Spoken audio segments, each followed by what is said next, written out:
Hi, I'm Loris Alexander. This is Bridge City News. Here are some of the top stories we've been following. Ontario is moving the COVID-19 hotspots of Toronto and Peel region into lockdown starting Monday, November 23rd. Canada and Britain have struck a new trade deal, beating the Brexit deadline. And Avonlea Homes is looking to give back to the community this Christmas season. Your nation, your province, your southern Alberta. From the heart of Lethbridge, it's Bridge City News Weekend Edition. Thank you for joining us. Ontario is moving the COVID-19 hotspots of Toronto and Peel region into lockdown starting Monday, November 23rd. Ontario Premier Doug Ford says he made the difficult choice to limit the spread of the virus and prevent hospitals from being overwhelmed. My friends, I know these past few months have been extremely difficult. COVID fatigue is setting in on all of us, but I've seen the strength of our people. And it's up to each and every one of us to determine our future, to write the next chapter of our history. And we all have a part to play. We must all rally around our businesses and our neighbors right now. We must support them. Our government will be there to do our part. We will spare no expense to support these businesses. Measures under lockdown include no indoor private gatherings will be permitted with anyone outside your household. Individuals who live alone may have close contact with one other household. Outdoor gatherings will be limited to a maximum of 10 people. Retail stores providing non-essential services in shopping malls can operate through pickup or delivery. Non-essential storefront retail can stay open for curbside pickup or delivery only. Restaurants must close indoor dining, but may stay open for takeout and delivery. Religious services and weddings will be restricted to 10 people indoors and 10 people outdoors. Gyms, sports facilities, cinemas, casinos, museums, and personal services must close. Canada and Britain have struck a new trade deal, beating the December 31st Brexit deadline that would have triggered new tariffs on a range of Canadian exports. The interim deal will replace Canada's current agreement with Britain under the European Union that covers trade between the two countries.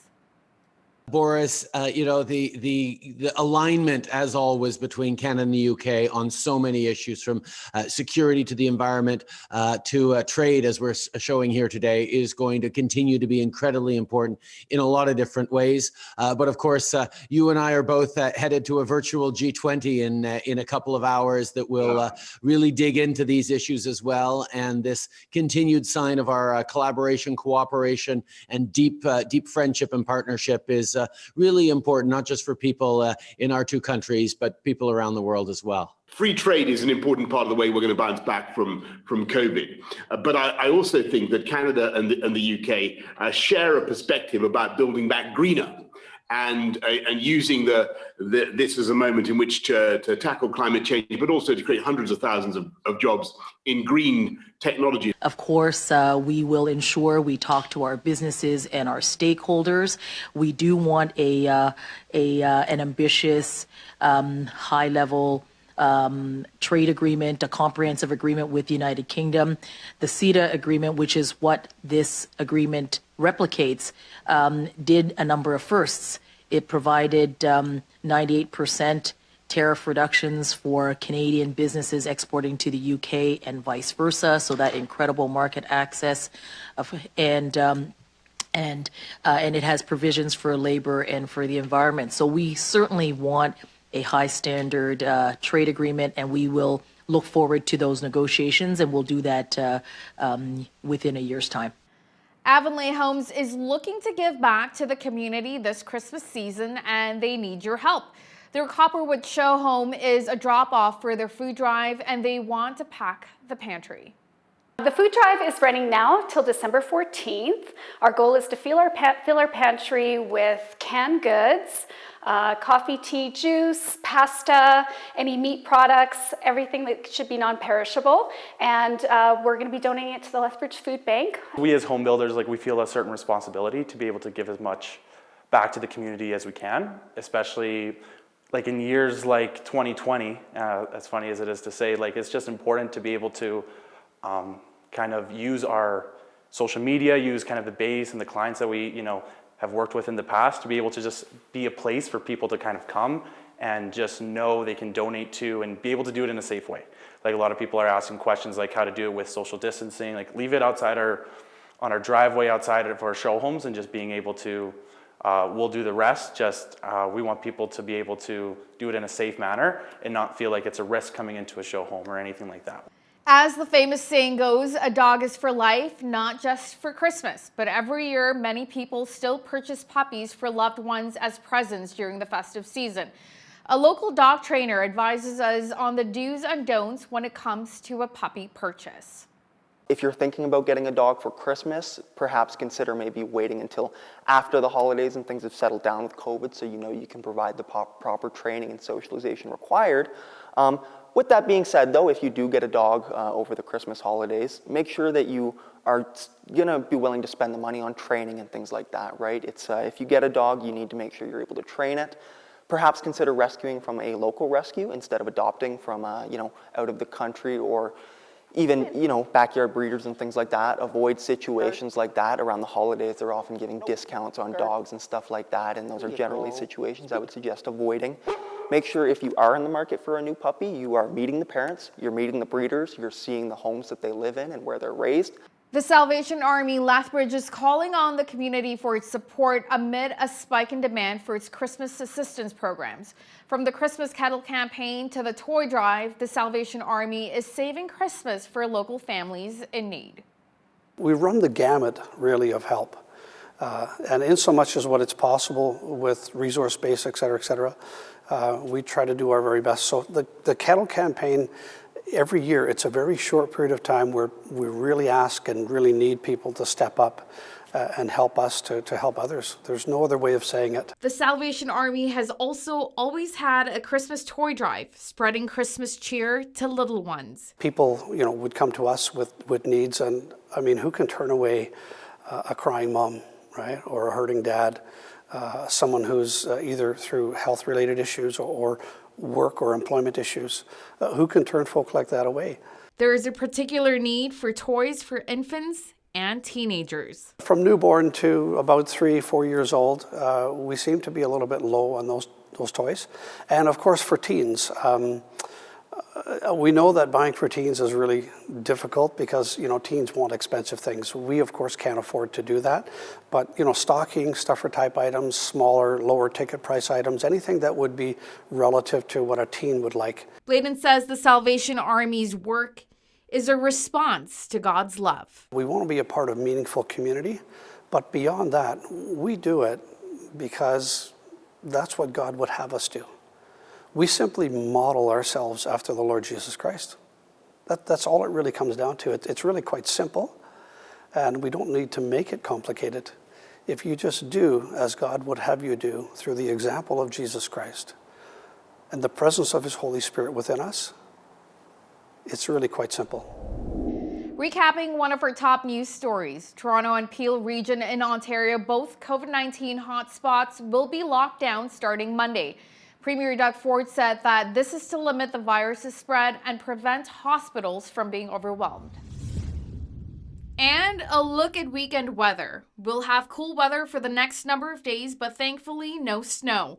Expect clear skies overnight with a southwest wind gusting from 30 to 50 and a low of -5.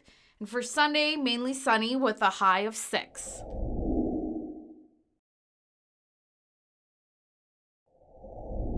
Right after the break, catch BCN's interview with Brad Bell, CEO of Mission Aviation Fellowship. He'll explain how the Canadian nonprofit organization brings God's love to people in some of the most remote areas of the world. There is a nonprofit group which has been delivering hope to many around the world for a very long time. It is Mission Aviation Fellowship, a Christian organization that uses airplanes to bring the love of God in tangible ways to thousands of isolated communities around the globe.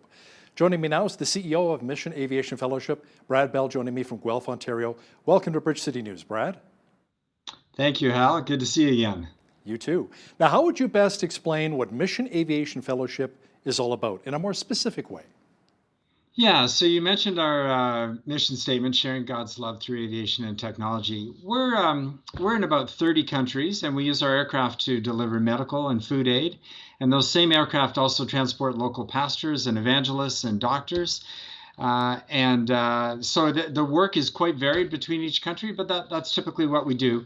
One of the main things I think that makes us different from some other agencies is that our mission staff live in the countries with the people that they serve. So they're almost all overseas. Yeah, I was going to ask you, how do you work with some of the volatile areas, especially when some governments may be corrupt, trying to get into those countries. But if you have boots on the ground and locals that you work with, it makes it a little bit easier, I guess, does it? To try and reach the most vulnerable. It helps, and we've been in the countries typically for decades or many, many decades, and so we've been able to build trust with local officials and government officials, and they understand that we are there to help, and that really helps a lot. So how and when did your group actually get started with Mission Aviation Fellowship? So we're pretty old, older than me. This is our 75th anniversary. We started just after World War II, and there was a number of pilots that were really passionate about flying, and they had just served in the war, and they wanted to use airplanes for good. They wanted to use airplanes for God's glory. And so they started simultaneously actually in England and the United States, and that grew and grew to us now being, as I mentioned, in over 30 countries. So the elevator pitch that I use is that one of our aircraft is taking off or landing every 4 minutes. So it's pretty busy. Yeah. Wow. Now you mentioned just after the Second World War, where was the actual first flight and who flew it? So we're kind of proud of that. The first flight was flown by a woman, Betty Green, a young lady at the time, and she flew some Wycliffe Bible translators into a remote camp in Mexico. And I mean, we're just proud of that because it's a neat part of our heritage that a woman was the first flight. And Betty served as a WASP, so she was actually in the U.S. Air Force helping to ferry aircraft into the war zones.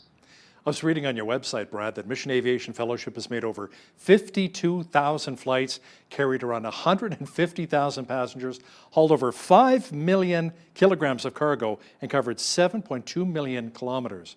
Who specifically does Mission Aviation Fellowship serve? Wow, so that's a big question. We fly staff and missionaries for Wycliffe and Samaritan's Purse, Red Cross, World Vision, and about 1,500 other partners. And in many countries, we fly pastors and evangelists from the local church to visit the remote congregations. But we also do medical work in those countries. So in Angola, for example, we do something called a medical safari. And we'll take a plane and a pilot and a team of doctors and nurses, and we'll go out for a week, and we'll stop in remote villages, and the doctors will set up clinics, and they'll do surgeries in just some incredibly remote places. And then the whole group will stay overnight, and they'll get up the next morning and they'll fly on to the next village. Now, you mentioned Samaritan's Purse. One of the stories we recently had on Bridge City News was how they've set up field hospitals in the Bahamas, helping, with the second wave of COVID-19. So are you doing that as well, flying in some of their doctors and some of their nurses too, to help those most vulnerable? Yeah, generally not. I mean, Samaritan's Purse has significantly less aircraft, but they have some big aircraft where they can fly in these mobile hospitals. No, the work that we would do with them would be over in Africa, where we're flying smaller teams and smaller aircraft into more remote locations. So Brad, can you share a specific story or two of the difference that Mission Aviation Fellowship flight has made to those you serve? Yeah, so a couple stories. Our impact in different countries is unique. We operate differently in each country. So Nepal, for example, you'll recall a few years ago there was a bad earthquake, and our emergency response team arrived in country just a few days after.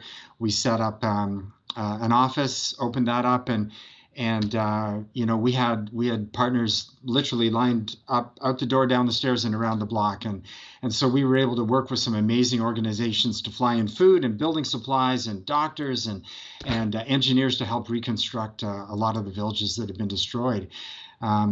I was in South Sudan about a year ago, actually about a year ago this time, and I was out on a long flight, about an 8-hour flight with one of the Canadian pilots, and we stopped in a number of villages, and we had to refuel, and we were also dropping and picking up people. And one of the teams that we picked up, we stopped in a village, and we picked up a group of men from a U.S. church, and they had been at a remote hospital installing a solar panel system, a high-powered solar panel system. And the weeks prior, we had delivered the team. We'd flown them out. We'd flown out their solar panels. So there's a lot of kerfluffle, and we're getting ready to leave. And the head nurse from the hospital comes out, and she introduced herself, and she said to me, we have a lot of power failures out here. And what these men have done means that I won't have to hold a baby dying in my arms because the power's failed and the oxygen pumps failed. And the baby can no longer survive. And wow, that really hit me. And so, that's some of the impact, along with our partners, that we're able to have in many places in the world. That definitely touches a lot of people's hearts. Tell me about some of the other rewards you get out of heading up Mission Aviation Fellowship Canada. Me personally, or the organization? No, you personally, as the CEO. Talk to me about it.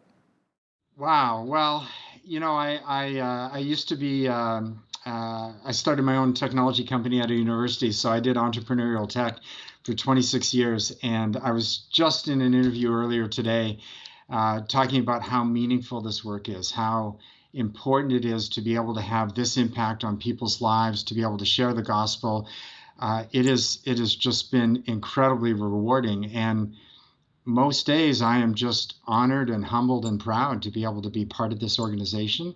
And because the organization is 75 years old, there's a real sense that I'm really just the current caretaker, that this organization had a tremendous legacy. And so it's just a privilege to be part of that. That's a wonderful, wonderful attitude to have. Brad, what about some of the major challenges that you have with MAF? Well, like any other organization, there's lots of complexity to deal with and fundraising and that kind of thing. COVID has been tough. I know it's been hard on everybody. Our field staff, back in March when COVID hit, we didn't really know what that was going to look like. Nobody knew. And our field staff, along with our leadership, made the decision that our staff would stay in the field because they wanted to serve the people that they lived with in case there was a need, in case they were able. And so COVID's been difficult. Some countries, they don't allow us to fly at all. Other countries allow us to fly, but only medical. Some countries we can fly as normal. And so COVID has just brought a myriad of challenges. Some of our staff needed to return home because they have family members that are sick, parents that are aging, and that's been a challenge. And so we've spent a lot of time and energy just coping through that, and God has blessed us through all that. But like other organizations, and I want to be careful, I know this has impacted everybody, so I don't want to make it sound like we're hard done by. We're not. We've been blessed, but it certainly has been a challenge. So Brad, let me ask you something. Where do you receive a lot of your funding? So, we're kind of unique. About 97% of our funding comes from private individuals. For a charity our size, that's really weird. Typically, a charity our size would be getting a significant portion of their funding from government or from foundations. And we are just incredibly blessed with a really dedicated group of supporters that have funded us for years and years. So it's a real privilege to be able to represent those donors when we go out and do all that work. Now, you talk about flying into some of these remote areas, and I'm thinking maybe some of different countries around the world where there might be some of that instability. Do you ever fear for your safety as you're flying into a lot of these regions? Well, when the CEO goes to visit one of the programs, which I'm privileged to be able to do a couple times a year, I never feel unsafe because I'm with staff that have lived in the country, that know the locals. I want to be careful that I don't sound smug about that because I know there is danger in some of the countries, but I do feel quite well protected.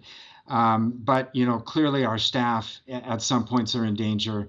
It's by the grace of God that they're kept safe. And it varies from region to region. We're in a lot of different parts in the world. I think of one country last year where we had to make the difficult call of evacuating all of our staff during the summer because there was danger. So it does vary, but we also operate, or we try and operate in a very safe mode, and we're constantly assessing what we think the risk level is in order to keep our families safe. Because it's not just our pilots and our engineers that are there, our families live there. So how are Jesus and God brought up in a conversation when you're helping those who are most vulnerable in these different regions? How do you bring up the love of Christ in these conversations as you're helping people? Well, that looks different in every place that we're serving.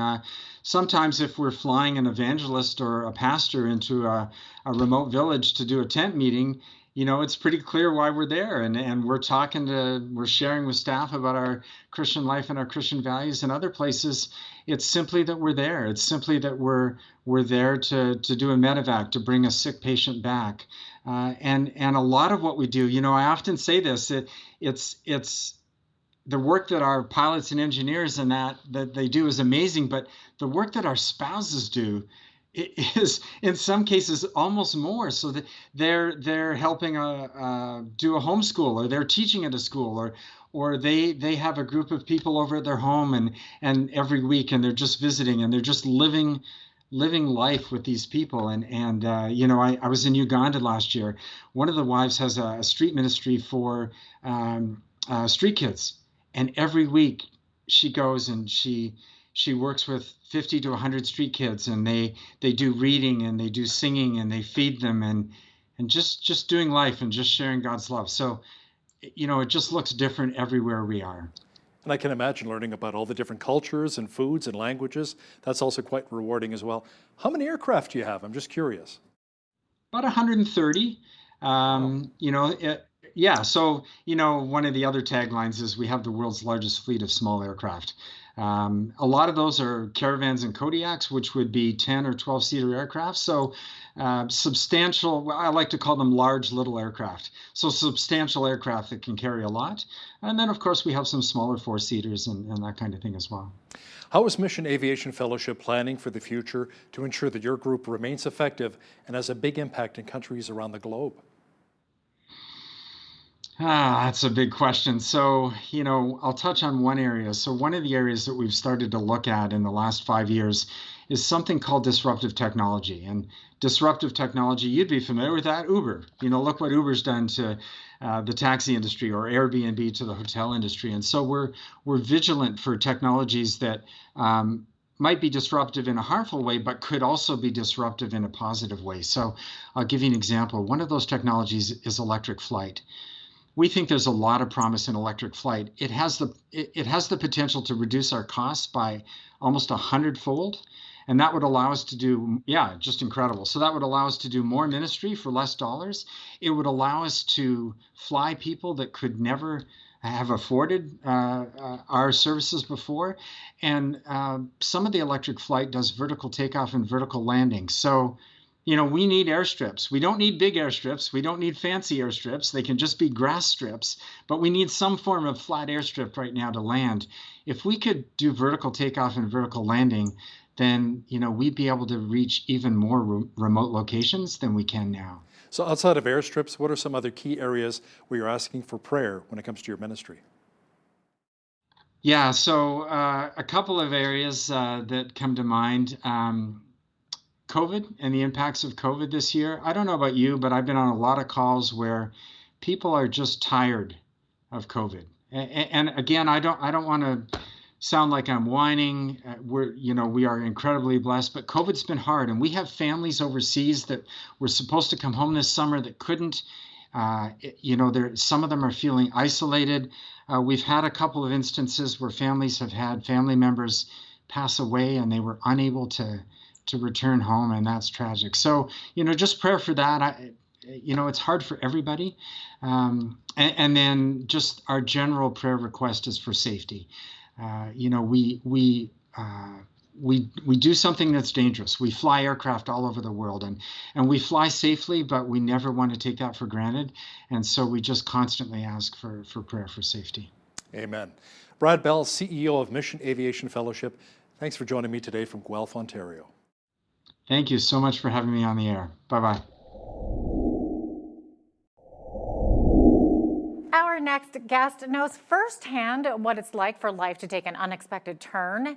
Ann Maines is the television host of A Better Us and the former host of 100 Huntley Street, which we air right here on Miracle Channel. And 1 year ago, Maines received a devastating phone call from her doctor informing her of a cancer diagnosis.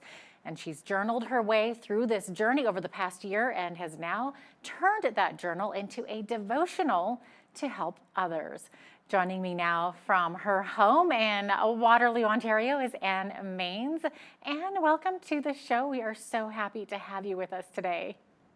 Thank you, Jeanette. It is my privilege to be with you. Now, you've had such a brave journey over the past year, but maybe take us back to that day that you found out you had cancer. Your husband was away that day, right? Maybe tell us the story. Yes, he was away. Well, nothing prepares you for the phone call from the doctor. Ron was 2 hours away playing golf in a fundraising golf tournament, and I was all alone at home when the doctor called me that the results of a recent biopsy had come back. Now, I had had mammograms for years, faithfully, and they had always been fine, but this last mammogram was different. And so the doctor then sent me for further testing, and the biopsy then showed that there were cancer cells present. She was shocked, and I, of course, was shocked. After I hung up the phone with her, I didn't know what to do, Jeanette. I thought, do I call Ron? Do I let him know? Or do I give him one last day to just be carefree and normal? I thought, well, I'll just call him and kind of feel out the situation, just see what's going on. And so as soon as he answered the phone, he was laughing. And the first thing he said to me was, honey, I think I might have just won the putting competition. And my heart sunk. I thought, oh no, he's having such a good day. So I didn't know what to do, but I thought Ron would want to know. So he slipped away so we could chat. And I told him, and he said to me, honey, give me 10 minutes. Let me get my golf clubs. I'm going to come home. I'll call you from the car. And so for the next hour and a half, basically, we talked and prayed and cried on the phone. And it was during the course of that conversation, Jeanette, that I said, I really feel like God wants me to journal my journey. There was no purpose for it. I just had that sense. And so he said to me, well, I'll be home in about 45 minutes. Let's hang up and you write your first journal entry. And that's what I did. Oh, wow. So right there and then that led you to start journaling right away that very day, and it just you just kept going from there. Was it sort of a way to process what you were going through a little bit? Exactly. That's exactly what was happening. I just sensed that God wanted me to write down what I was learning through this unexpected journey. Every time I journaled, every time I wrote a devotional, I started with where I was that day. From like a month after my diagnosis, I had surgery. A couple of weeks after that, it was revealed that I would need chemotherapy, which I totally did not expect. I didn't see that coming. In fact, when the doctor told me that, I literally doubled over in her office. I couldn't believe I was going to need chemotherapy. But you know what? It was just part of my journey. And as you can imagine, I suffered all the side effects that come with chemotherapy. I mean, I had severe nausea, severe fatigue, and I lost all of my hair. And as a woman, that's kind of hard to take. But in fact, I'm still regrowing it. I'm sporting my new wig here, just trying to feel as normal as possible. But throughout the whole journey, Jeanette, every milestone that I had, every dark night of the soul, I would just pick up my laptop and my Bible, and I would just start journaling. And it was through those journaling times that God really brought healing and comfort to my spirit. Right. And this daily journaling you started actually publishing, right, on social media? Is So that's a very public forum to start your, to share personal thoughts. So what was that like? It is. Well, after I had written several devotionals and I just found such healing in them as I was writing them. I just felt God's Holy Spirit just bringing healing to my spirit. I started thinking, well, I know there's a lot of people out there that are hurting. This was last fall, and I thought if I can even help one person by sharing one of my devotionals on Facebook, then it would be worth it. And so I started doing that. I started just very timidly sharing here and there. And I was really surprised at the feedback I got. Before I knew it, I had thousands of people tracking with me in my devotionals, many of them writing back private messages to me, sharing their own difficult journey they were going through. And it wasn't always health related. Sometimes it was relationship or financial or whatever. But it was something difficult that they're going through. And many of them would say, Anne, these are so helpful. You need to consider putting them into a book. And so that's kind of where the idea for the book came from. Right. So that came from people that were following you and you're like, hey, this is a good idea. So this led you to actually publish your journal entries into a book called Coffee with Him, Mornings with God on an Unexpected Journey, right? So it was released on June 10th of this year and it quickly became the #1 best-selling devotional on Amazon Canada. So congratulations on that, by the way. That's Thank amazing. you. Thank you. You know, Jeanette, when God first led me to start writing these devotions over a year ago, there was no purpose for them. It was just me kind of stepping out in obedience saying, okay, God, if you want me to journal, if this is the best way you have me to heal through this journey, here I am, I'm going to do it. Little did I know what would happen as a result of the 31-day devotional that this process became. And I'm just so thankful to God that He was able to use the lessons that I learned, because there are so many dark nights of the soul when you're walking this kind of a journey. And especially now during COVID, there are so many dark nights of the soul for so many people. And so He knew, even then, a year ago, that the lessons I was going to learn would be used to help other people now. That's amazing. So now, to be clear, it's a devotional. It's not a biography or a memoir of your journey, right? So why don't you explain a little bit?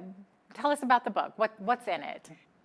Well, it's like I said, it's a 31-day devotional. The very first day, I encourage readers to just pick it up first thing in the morning, Coffee with Him. So grab your Bible and the book, the Coffee with Him book, and a cup of coffee, and just go somewhere private with the Lord. Have those few extra moments with Him before you start your day. That's what I'm encouraging readers to do. Each day is a very short reading. You can read it in less than 5 minutes. Each day ends with what I like to call sips to savor. So it's on the track with the coffee theme. And then, so those are questions that you ask yourself about the devotional. How can that relate to my life today? And then there's a prayer starter, where sometimes if you're in a difficult time, you really don't know what to say to God. I know I had lots of times like that through my journey, where you just kind of sit there and say, okay, God, I've got so many questions. I don't know what to say. I wrote just a very short prayer starter at the end of each day's devotional, where it just begins a conversation with the Lord based on what you just read in that day. And then there's a notes section. I don't know about you, but I love taking notes when I'm going through a devotional. I like to journal, write down what I'm thinking, what's going through my mind as I'm reading what the author is saying and what the scriptures are saying. So that's basically the book. And the very first day of the 31 days is the very first devotional I wrote on that day, June the 10th, 2019, when my husband was still driving home to be with me. And that's how it starts and continues for 31 days. It must have been hard for you to pick which 31 to put in your book, was it? How long did that take? It was very hard, because these are, like you said, Jeanette, these are so personal. And I share a lot in the book of my journey. I talk a lot about the day I lost my hair. Just a week into my second chemo treatment, I had 8 chemo treatments 2 weeks apart beginning the middle of September and finishing the week before Christmas. And just a week after my second chemo treatment, my hair started coming out in handfuls, like literally handfuls. And I knew that it was going to all come out, I was told. So I called my longtime friend and hairdresser, Ely, and I said, Ely, can you come to my house and shave my head? And so he did. He came, and I sat with my eyes closed, and I held my husband's hand, and I cried through most of it as Ely shaved my head. And that's one of the devotionals in the book, because it was during that time that I sensed God's presence in such a sweet way. You know, when our heart is broken, when we're going through something that we just did not see coming, it doesn't take God by surprise, and it doesn't take him unawares. He is with us. He is right there with us, holding us, if we'll only let him. And I don't know about you, Jeanette, but I found that throughout my life, in some of those darkest times, those are the times that you learn more and more about the character of God, the love of God, the depth of the intimacy he wants to have with us. There's a verse in Isaiah that I just love. It's Isaiah 45, verse 3. I think it's the NIV version. It says, God says to you and to me, he says, I will give you treasures in darkness, riches stored in secret places, so that you will know I am the Lord your God. And that says to me, as we are walking through those dark places, those dark times, not evil darkness, but confusion, where you're floored, you don't know what's going on. As we walk through those dark times, we're not alone.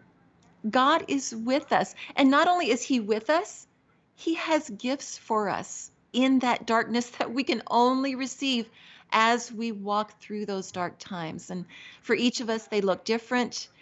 Some of them are very obvious, and some of them are more subtle. But they're tailor-made for each of us on our journey. Yeah. Now, speaking of your journey, obviously it's been with cancer, but obviously this devotional is for anyone going through any unexpected journey. And as you're just explaining all of that, that really makes sense to me. That any unexpected journey, someone could pick up your book and probably just get so much out of it. And you know what? God's word is filled with promises to us that he is with us no matter what we are going through. And that's another part of the book is, as I was walking through this, my husband and I decided to call it a healing journey. So as I've been walking through this healing journey, there were so many Bible verses that just became so precious to me. So at the back of the book, I put over 100 of my favorite verses. So they're there for you if you're going through a difficult time. They're listed there because God's word is precious to us, and he promises to be with us no matter what we go through. If we'll only come to him, dig into his word, receive from him the healing and the comfort that he is offering to us. Yeah. Now, since then, you've had more of a positive diagnosis, right? Tell us where you are right now. Yes, I have. Earlier this year, the doctors pronounced me cancer-free. Wow. And I am so thankful for that. I'm still healing, as you can imagine, but I'm just so thankful that that is the direction my journey has taken. And I'm so excited to be able to share with others that God can be with you too, no matter what you're going through. That's amazing. And I'm so happy to hear that you are cancer-free, so you are in remission now. Yes, That's yes. wonderful. Where can people find your devotional, Anne? Well, we have set up a very easy website for anyone. If you want to get my book, it's coffeewithhim.ca. Coffeewithhim.ca, and that'll link you to exactly where you can get the book. What has been the feedback so far from people? Oh, it's been amazing. There have been so many people who have sent me private messages saying the devotionals in the book are meeting them exactly where they are. Many have said they are in the middle of a cancer journey. Many have said they've come through the other side. But I'm amazed, Jeanette, how many people are relating to the book that aren't having a health crisis. I heard from a lady last week her husband was just last week killed in a motorcycle accident, and she had just started reading my book, and she said that it's ministering to her. And so I am just so thankful to God that he is using me, of all people, to be able to reach out to them and bring his love and his healing and his comfort to them. That's amazing. You guys are just going through such a big journey together. And your husband, Ron, has been with you through this the whole way. Every step of the way. Yeah, Ron, he went with me to every chemo treatment. He was there holding my hand. He's been my rock. He likes to say he's my rock with a lowercase r, because Jesus is my rock with the uppercase R. Aw. Well, and it looks like we are out of time. Unfortunately, I could go on talking to you all day, but Ann Mays, television host of Better With Us and now author of Coffee with Him, Mornings with God on an Unexpected Journey. Ann, it's been wonderful having you on the show. And all the best to you and your husband as you continue to go through this journey together. Thank you so much, Jeanette. It's been my pleasure. By now, most of us are frustrated with the government COVID-19 restrictions. Many believe they are reasonable in light of the pandemic, but others do believe that there's a fair bit of government overreach with this. Could some of these restrictions even be inadvertently causing deaths? Our guest today joins us from Calgary via Skype. John Carpe is the president of the Justice Center for Constitutional Freedoms. John, welcome to the show today. Glad to be with you, Jeanette. Of course. Now, John, you recently wrote an article for the Post Millennial in which you addressed Alberta Premier Kenney's claim that the province's approach has never been to impose a lockdown. There may be more than a few former business owners, though, who might take issue with that claim. Well, I think the tide is turning in terms of support for lockdowns.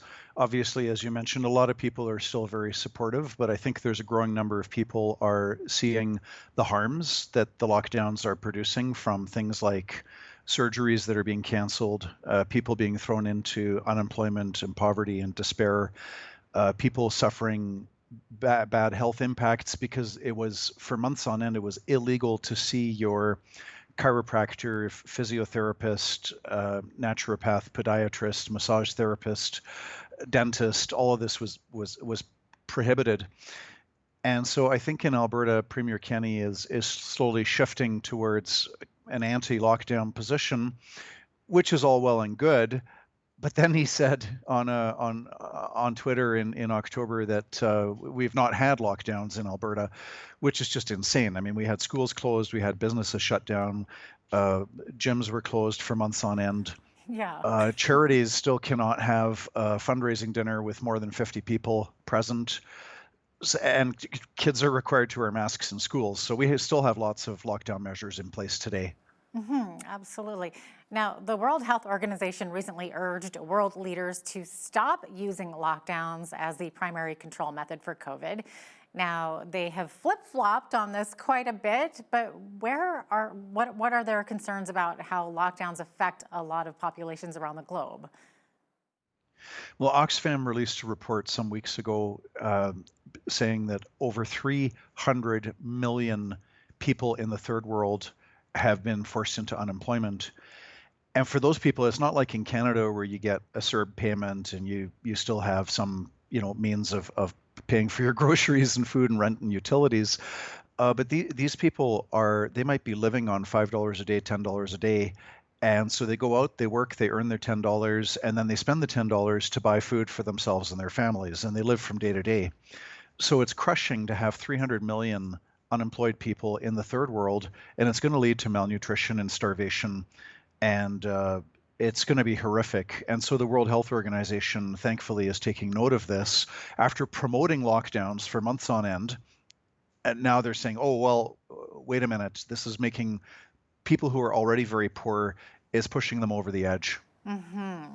It's just so frustrating. Now, John, do you have any statistics available at this point as to how many individuals in Canada or in other nations have either died or have encountered health problems directly related to the delays in receiving care because of the COVID restrictions? A lot of the specific data is not yet available. I've written to the chief medical officers in all the Canadian provinces, and I've said for the canceled surgeries, which we had over 200,000 surgeries canceled in Canada, all of them medically necessary, many of them urgent, for cancer screening, for heart surgery, for all kinds of things. I'm still waiting on information on the breakdown, like how many of those 200,000 were for heart surgery, for hip surgery, for knee surgery, and so on. But we've had some real reported deaths. Jerry Dunham in Alberta, whose pacemaker surgery for a pacemaker for his heart was deemed to be non-essential. He died. Aaron Ogden in Saskatchewan, people in BC whose cancer had spread all over their bodies because they couldn't get a cancer diagnosis in a timely fashion. Yeah. So we're going to get a lot of ugly death statistics coming in, and I think it will show that the lockdowns have killed far more people than any number of lives that may have been saved. Yeah, and not to mention all the mental health issues too that are happening because of it and sort of the subsequent actions taken from there. Now, John, you believe that Alberta should lift current COVID restrictions. Now, do you mean all restrictions or just certain ones? I think all restrictions should be lifted. We now know things that we didn't know in March. In March, we were told 7 months ago that this was an unusually deadly killer that was going to kill millions of people. Here we are 7 months later, and the death data that you find on government websites tells us very clearly that the death rate for COVID is within the same range as the annual flu. This is not like the pandemics of 1918, 1957, 1968. It's not anywhere close to those numbers. So, people say, well, what about protecting grandma? And I say, well, protect grandma, stay 6 feet away from her, maybe don't visit her in person, visit her by Zoom or Skype, wear gloves, wear a mask, do whatever you want to protect grandma. That should not be a rationale for shutting down society and the economy and forcing people into isolation and loneliness and killing jobs and driving people to suicide. Mm-hmm, absolutely. Now, John, how do you respond to those who argue that places like gyms and restaurants or churches where people are in close quarters are simply too risky to allow full capacity and that it could cause an outbreak? Well, in light of the fact that the COVID deaths are in the same range as the annual flu, the other thing that we've learned since March is that the only people threatened by COVID are people in their 70s and 80s who are already very sick, people in nursing homes, where 4/5 of the deaths in Canada have been in nursing homes, and a very, very, very small number of people under 60 that are immune compromised. But those people are threatened by all kinds of things, not just COVID. So basically, we need to protect the 10% of the population that's vulnerable. The other 90% should just we should get on with our lives. And the more that you have the natural herd immunity, the more that the virus is, or the less that the virus can even spread to the vulnerable. So because it is harmless to children, it's harmless to youth, it's harmless to young adults, it's harmless to adults under 60, with a few rare exceptions. There's no need to be afraid of this and to shut down gyms and restaurants. Now, you believe that restrictions should be generally lifted, but we should have protections for seniors and others who are especially vulnerable to COVID. Now, some argue that it's not possible to do this without restrictions also being in place for the public. What's your response to this? There's no science backing that position. Never before in human history has any society or country vanquished a virus by locking down millions of healthy people. Up until 7 months ago, for all of human history, quarantine meant that the sick people isolated to prevent the spread, but you don't lock down a healthy population and prevent people from earning a living and prevent the generation of wealth that is needed to pay for a healthcare system. So there's just no science behind this whole social experiment, political experiment that we've been subjected to for the past 7 months. It's the first time in history. Never before have we had an entire population stripped of their charter rights and freedoms to move and travel and associate and assemble and worship for months on end for the entire population. there's no evidence that, at any point in human history, any time, any place, any country, that this has been effective. So I would say to people, show me the evidence to back up your position. Now, to what degree does media coverage affect public opinion on restrictions? It is shameful how the media are twisting the word case, and they talk about, oh, we got 1,000 new cases in Ontario and 2,000 new cases in Quebec and 500 new cases in Alberta, so on and so forth. This is a twisting of language, because usually when you talk about cases, you talk about actual sick people. And when they say there's 1,000 new cases in Ontario, they're saying that there's 1,000 young, strong, healthy people with no symptoms who've got some trace element, and it's not even certain if it's COVID or not. It could be a trace element from some other virus, and they're calling this a case, and they're promoting fear. What the media should report on is the hospitalizations and deaths. And when you look at those numbers, like in Ontario, for example, in the month of September, the media reported on 10,000 new COVID cases in Ontario, 10,000. What was the number of deaths? 37. Now, of course, it's very tragic that 37 people died, but we have to remember that every month in Ontario, there's 9,500 people that die every month. So we had 37 die from COVID and 9,500 minus 37 dying from other causes. The media are not providing the context, and I think that that's very it's unethical, and it's unprofessional, because you should always put the proper context around what you're saying. So you're saying it's misleading information? Very misleading. The media are keeping the fear high. The media are helping the politicians to prime up the fear. And then when the fear is up high, people will generally consent to having their charter rights and freedoms taken away from them. Interesting. Now, John, what's your view on media hype around the second wave of COVID? I would imagine it's much the same. There isn't a second wave when you look at the deaths. And this is, I always tell people, don't take my word for it. Go to the government websites and look it up. You can go to the Alberta government, Ontario government, United Kingdom, Italy, any website, and you'll see that the COVID deaths peaked in April and May. They went way down in June. They went even further down in July, August, September. And those deaths are still staying at tiny numbers. And again, it's very sad that some people are dying of COVID, but it's also sad we have 285,000 Canadians die every year. All of those deaths are sad, not just the COVID deaths. So there is no second wave of COVID deaths. It is pure hype. It is false. All we've got is a bunch of so-called cases amongst people that are perfectly healthy. Wow. Now, many Canadians believe this fear is justified and that it will help keep us safe. So how do you see the fear around COVID? How will it impact our society if this continues? Well, I think we might be stuck with lockdowns for a long time until people start to fear the harms of the lockdowns. And sadly, here's the thing, when people are afraid, they don't think. And when people are afraid, sadly, they're not going to take 20 minutes to go on to a government website and actually look at this data that is readily available for everybody. But if we don't get rid of these lockdowns, we'll be in a situation where maybe a year from now, when we finally have very clear data that the lockdowns have killed 50,000 Canadians, whereas COVID killed 10,000 Canadians. I hope that we won't have to wait for a year until we have the hard data. It's already obvious how destructive the lockdowns are when you just know about the canceled surgeries and the drug overdoses. We do have data on that. Way more people have died of drug overdoses than of COVID. And the lockdowns are not good for keeping down the rate of drug overdoses, because when you have more unemployment and despair and people socially isolated, you're going to have more deaths from drug overdoses. Oh, wow.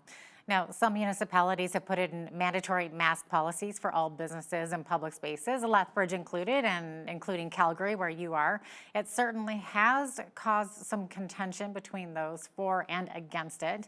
And if I understand correctly, you believe this should not be legal for municipalities to put those bylaws in place. That's correct. It's the provincial government does have authority to require people to wear masks, although even that authority has to be exercised based on evidence, not based on speculation and conjecture. In other words, it's not good enough to say, well, masks might help, but you need something a little bit stronger than that. But the municipal bylaws have not yet been challenged in court, but they are probably, the judge would have a final say, but they're probably out of line with what municipalities are entitled to do. Wow. Now, when do you think municipalities may begin lifting mask restrictions? When enough citizens phone up their city councilors and aldermen and say, you know what, enough's enough, this is insanity. The death stats from COVID show that it is in the same range as an annual flu, and this is not something to get hysterical about. And we should focus our attention on protecting the roughly 10% of the population that are truly vulnerable, that are in danger by this. We should take very stringent measures to protect nursing homes. But apart from protecting the vulnerable, there's no reason why the other 90% of the population can't get on with their lives. And an important part of that is to create enough wealth and earn enough money that we actually have money to pay for healthcare. Healthcare is very expensive, nursing homes are expensive, and if we continue to destroy our economy the way that we have been for the last 6 or 7 months, we're not going to have any money for healthcare, and that's going to lead to even more deaths from all kinds of causes when there's just no healthcare available.